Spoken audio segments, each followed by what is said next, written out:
It's possible to change the filter curve to enable a different function when turning the EG filter knob.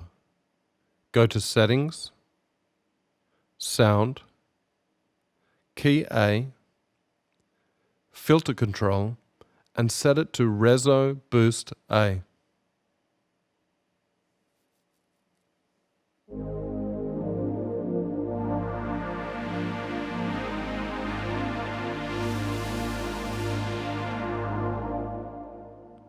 Press Settings to exit.